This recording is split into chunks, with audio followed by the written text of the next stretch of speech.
Hey guys, Ludeus here, bringing you some Battlefield 2042 content. If you enjoy this content, feel free to like and subscribe. And today I wanted to talk about Season 1, the balance and the content. So starting off with the content, we got one map, one specialist, one gadget, 2 weapons and 2 helicopters. Like that. The map is set in the Canadian mountains and is named Exposure. It is actually a great addition to 2042. Its design seems to be miles ahead of what we got at launch, and I would probably rate it 7 out of 10.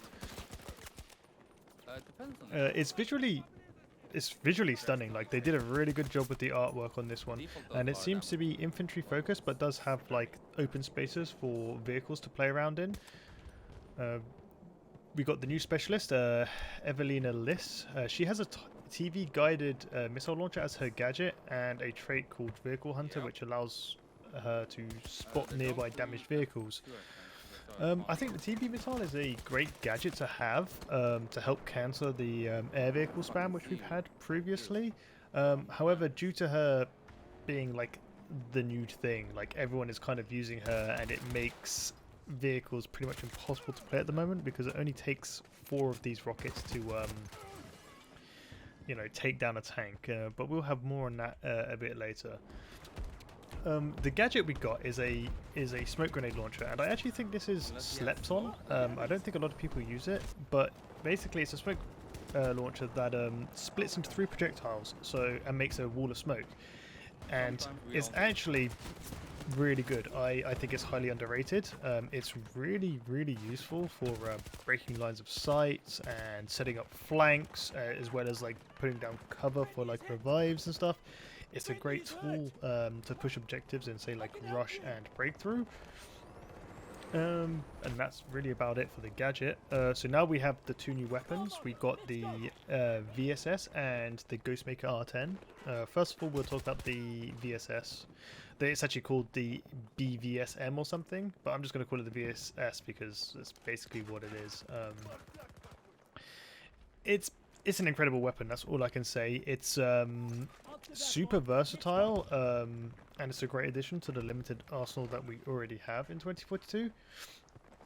Its heavy ammo is under some debate because it seems to be able to 3-shot or 1-shot headshot and 1-shot body shot at like 150 meters, which is actually kind of insane. But if you put the close quarters ammo on it with the short barrel, it becomes a 1200 RPM bullet hose, basically making it an SMG. So it's basically an SMG, AR, and DMR all in one weapon. But that's the thing I kind of like about it, because it allows you to use the plus system in a way where you can suit your weapon to how you want to play in any given situation. If you're engaging at long range, swap it into like a sort of DMR type weapon and just 3-shot people at range. If you're playing more mid-range, you can, you know, make it more of an AR weapon, which is slightly fires faster than the DMR version, but you know, it still packs that punch at that medium range, and it still does all right in close quarters. But then if you're only focusing on close quarters battles, you whack that close quarters ammo in there with the short barrel, and you make it a 1200 RPM SMG basically, and it, you know, it's deadly. It's insane in close quarters. Yeah. The R10 crossbow, on the other hand, it's actually a really fun weapon. It's a bit of a skill cannon. It's quite difficult to use overall. The standard crossbow bolt, which it comes with, the default one, seems to 1-shot up to about 30 meters, give or take. But it seems to 1-shot headshot at all ranges. So if you can hit headshots, it will just drop people incredibly fast. It has like close quarters darts. So now this is an interesting one. So it basically puts a 5-round magazine on the gun, which turns it into sort of like a pump action shotgun. It seems to 1-shot it up to like 8 meters or so, and 1-shot's headshot up to some distance. I'm not entirely sure because I haven't really used the close combat ammo all that much. But once you get to 300 kills, that's when the fun begins, because that's when you unlock the explosive bolts. and the explosive bolts one-shot infantry at any range if you hit them. Really nice. It can also do some light damage to vehicles, but to balance this, they've made the explosive bolt have the least ammunition, the slowest muzzle velocity, and the largest drop. So getting long range shots of it will be super satisfying, but also super difficult. And finally, like, we'll talk about the stealth helicopters. Overall, I think the stealth helicopters are a good addition to the game. They fit somewhere between the attack helicopter and the little bird in terms of speed, health, and damage output. Perfect timing. I think the one thing I can say about it is later on, after you use it for a bit, you unlock flares. So you don't get flares standard, you unlock them at a later time. And I think this is actually what kind of breaks the helicopter, because it makes it unkillable. So how it works is, when you're in stealth mode, you cannot be targeted by SOFLAMs, Sundance anti-armor grenades, anti-air missiles of any kind.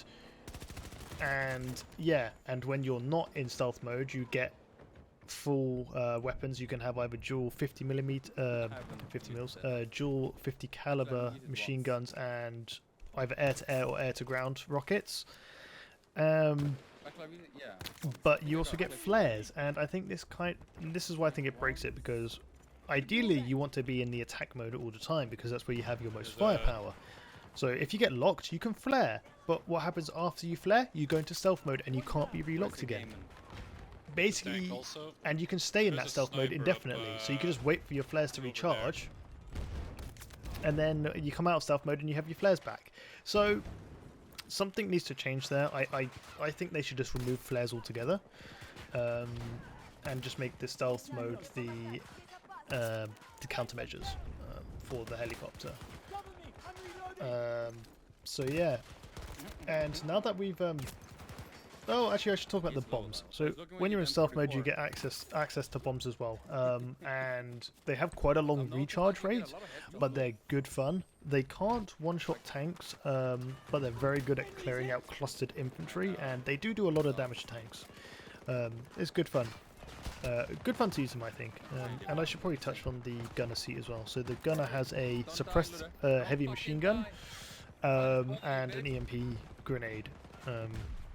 So the EMP grenade is very useful when you're fighting other aircraft or tanks, because you can disable them.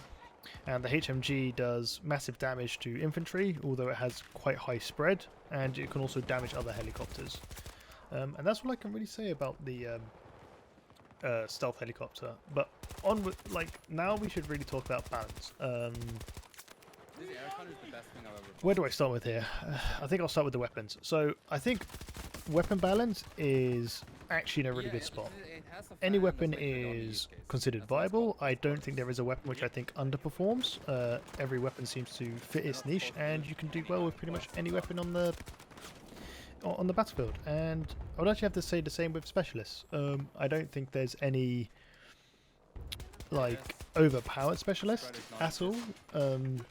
I think currently this is gonna tie into like the next part, which is vehicle balance.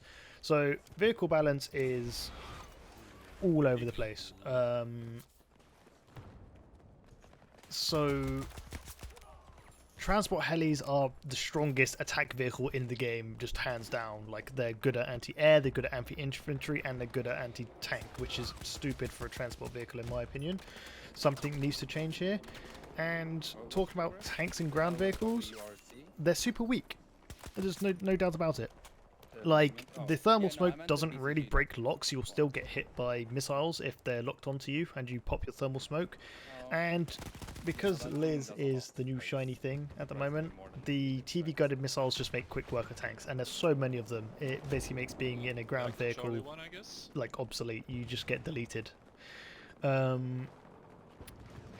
yeah, like, again, coming back, like, the transport vehicles need to change somehow, whether it be nerfing the 50mm cannon on them, removing the 50mm cannon on them, or what I would suggest is limit the amount of aircraft you can have. So like you can only have one Super Hind or one Condor per team and one MAV, not two of either or those vehicles. It's one of both. And I would also suggest putting the jet in its separate category, so you can have one attack helicopter and one jet in any single match, so you have that sort of air balance. But we all know jets like to take on, you know, armor as well, because they're kind of really weak at the moment. But it would be nice to have that option, to have the jet counter the transport helicopters and the attack helicopters. But that's what I can really say about that. I would really love to hear your thoughts on this topic. Please leave your comments down below. And I'd like to end here just by saying, like, every patch we've been getting for 2042 has been a step in the right direction. The team have been nailing it. Like, the content we got is good, we just need more of it. I think that's the main problem with season 1, is we got good content, there's just not too much of it, and that hopefully will change going on. Only time will tell. But yeah, this has been Ludeus, and I'll catch you in the next one.